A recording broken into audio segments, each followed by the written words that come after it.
Hello guys, my name is Lars Stender. I'm a writer from Denmark who specializes in science fiction and fantasy. I'm here today to read from my fantasy book Madigo and the Hounds. If you want to know more about my work, just seek me out on Facebook, Lars A.R. Stender. That same night, sorry guys, I just forgot to tell you, this is Madigo Henhouse, chapter 42. That same night, Madigo sneaked up once again to the top of the curtain wall. Absorbed in deep thoughts, he paced restlessly along the wall walk. He did not notice the guards, and they hardly noticed him. They were so used to his nightly wanderings by now that they didn't pay any attention to him. Finally, Madigo reached the top of the old northeastern tower. For some time he stood staring at the waterfall that sprayed from the cliff behind Bloodstone and down to the lake below. Montero, Astero, and Greta were siblings. Greta was his aunt. Maybe that was why he had felt such a deep connection to her.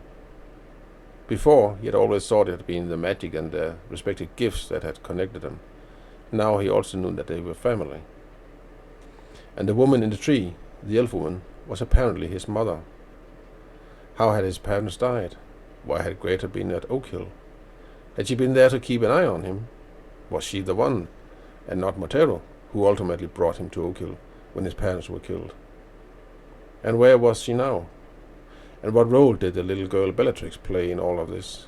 What role did he himself play? Madigo had to admit that his latest discoveries had provided him with more questions than answers.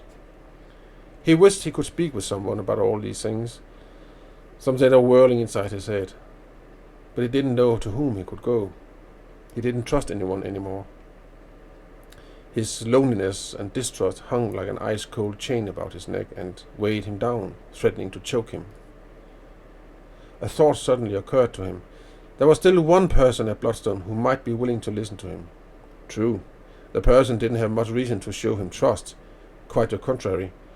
But still, his new discoveries were just as important to her as they were to him, and she would have to be informed of them at some point anyway. Madigo turned around in the direction of Initiate's tower, which was anchored in the northern part of the curtain wall, when a strange sight made him freeze.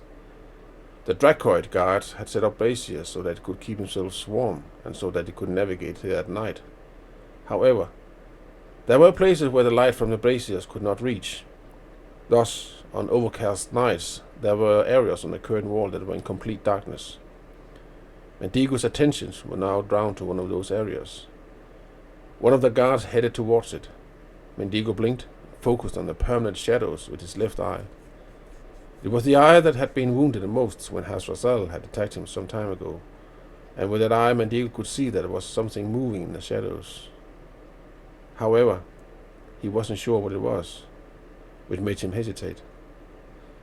The Dracoid soldier reached the shadow. He stepped into it and snap! Vanished from this world.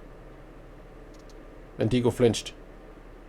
With his right eye he could not see anything unusual other than that the guard himself had been swallowed by the darkness. But with his left eye he saw something entirely different and nauseating. He saw how the soldier was being flayed alive by grotesque, demonic shadow creatures.